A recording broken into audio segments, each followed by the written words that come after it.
How can we give a speech that moves people's hearts? Listen to Malala, a Pakistani girl who won the Nobel Peace Prize at the age of only 17. The 9th of October 2012. It was one day in October 2012. I was 15 at the time and as usual went to school. I was lucky, because girls were hardly allowed to go to school. So I studied hard with the dream of representing the girls' voices. That day as usual, I got on the old school truck. The truck passed through the dirty, smelly stream. It suddenly stopped. The Taliban shot me on the left side of my forehead. 3 bullets went through my left eye and my left shoulder. The blood was all over, and I soon lost consciousness. When I woke up, I was being treated at a hospital in England. I managed to survive. Everyone thought it was a miracle and said that I was special. At that moment I thought, I survived not because I am anything special, but because I should tell the story of 66 million girls who have been deprived of their education. But they failed. The terrorists thought that they would change my aims and stop my ambitions. But nothing changed in my life except this. Weakness, fear, and hopelessness died. Strength, power, and courage was born. I have found that people describe me in many different ways. Some people call me the girl who was shot by the Taliban, and some the girl who fought for her rights. Some people call me a Nobel laureate now. However, my brothers still call me that annoying bossy sister.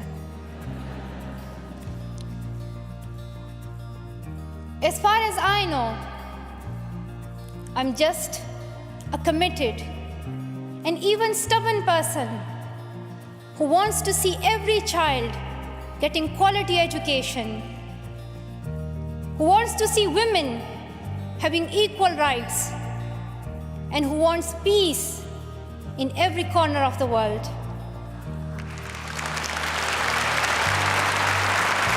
And those 66 million girls who are deprived of education. And today, I'm not raising my voice. It is the voice of those 66 million girls.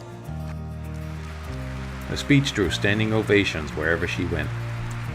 Angelina Jolie donated 2 billion won to the Malala Fund, and Madonna, with a tattoo of Malala, sang her tribute at the concert.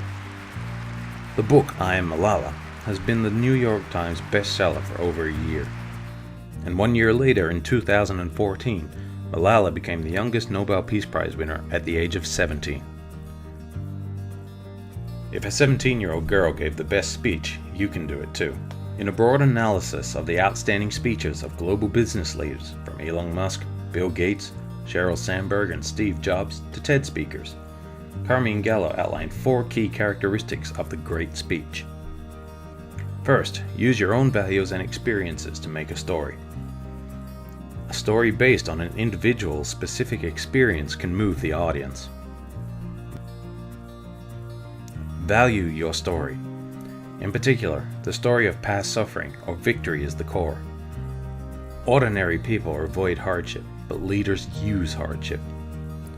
And it's important, if you've faced adversity, or if you've faced struggle in your life, or if you've had to overcome a business challenge or a failure, it's really important to share that story, because we are hardwired to find meaning in struggle.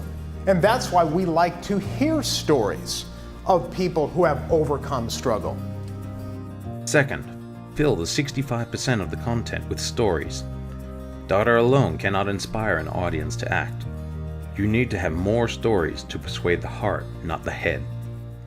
Many stories will create emotional bonds and data will become more reliable. Third, use words that even elementary school students can understand. When one of the smartest inventors, Elon Musk, introduces his new technology, even elementary school students can understand his speech. The same is for Steve Jobs. Fourth, use metaphors to talk concisely. Don't try to explain all the complicated details. Make your message clear by citing familiar things that the audience already knows. In other words, use metaphors. Own values and experiences to make a story. Fill the 65% of the content with stories.